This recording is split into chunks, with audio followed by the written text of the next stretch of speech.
welcome back to Cooking with MoWino. We're doing a little bit of a twist today. We are not cooking with wine. We are cooking with vodka. We are making something I have made a couple of times before, and I call it my Bloody Mary beef stew, because I get obsessed with commercial products that are open and then not completely used, and they stay in your refrigerator forever. I'm constantly reading the expiration dates of labels. So I have a half a bottle of Bloody Mary mix. So it called for Bloody Mary beef stew. So that's what we're going to do in our crock pot today. So I've already prepped everything. Actually, I shouldn't say that. MoWino did a very lovely thing for me. She seared our London Broil for me while I was on a conference call for work, doing my day job. And so we already started that, and now we're going to put all of the components of what should be in a Bloody Mary inside a crock pot with this London Broil, and it's going to be delicious. So, seriously, put in your Bloody Mary mix. Now, I just happen to have a half a jar. That's what we're going to use. But if I had a full, I'd probably use a full, or 3/4, or whatever. And in my Bloody Marys, I always put Worcestershire sauce. So we're going to put a little of that in there.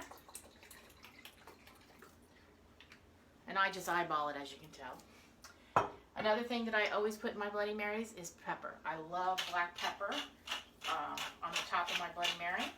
And normally I would put in some hot sauce, Tabasco sauce, or Marie Sharp's hot sauce, actually, because that's the only hot sauce I have in my house. All natural, fabulous. But our Bloody Mary mix is already spicy, so I'm not going to add any more spice. And I have a half a cup of vodka. And because this is a crock pot and it is beef stew, I have 2 cloves of crushed garlic.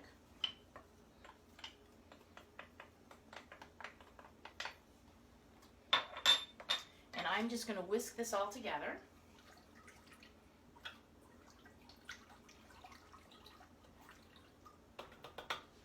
And I'm going to make a bed of chopped quartered onions on the bottom of my crock pot, along with 3 cubes of celery, or stalks of celery that have been cubed. Usually I chop celery up really finely because I consider it a spice, but this time it's actually going to be part of the vegetable of the beef stew. Okay. So now, one more ingredient. Every time I cook anything in the crock pot, I always add some instant tapioca pudding as a thickening agent. So I'm going to put in my Henley dump, but really a good heaping tablespoon, and then just mix that up.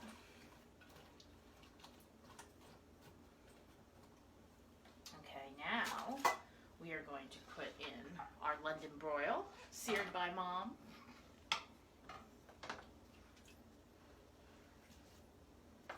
As well as all the lovely juices that have come out while it's rested.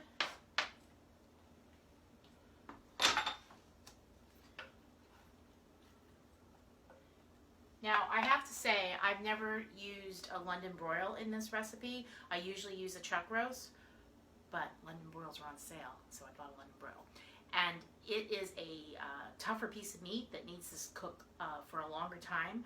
So I'm going to put this in and turn on the crock pot to high, and then about 2 to 3 hours before I take it out, I am going to add my carrots and my potatoes and maybe some cremini mushrooms, haven't decided yet, so that we have a really great one dish thick beef stew.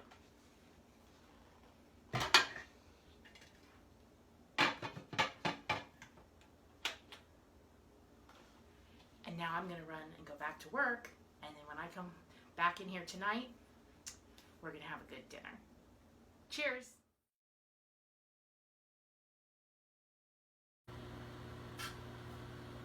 With 3 hours left to cook, we've added the potatoes and the carrots for a yummy full course meal. And the moment of truth.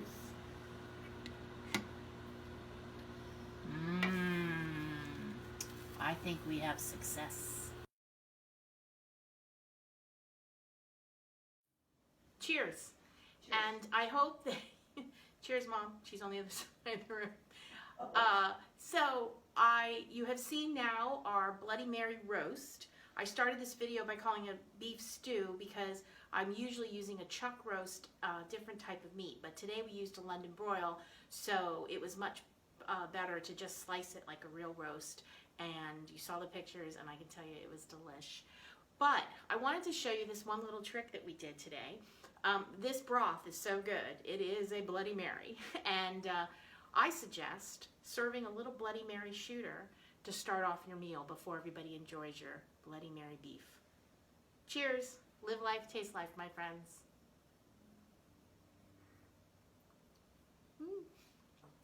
It's good.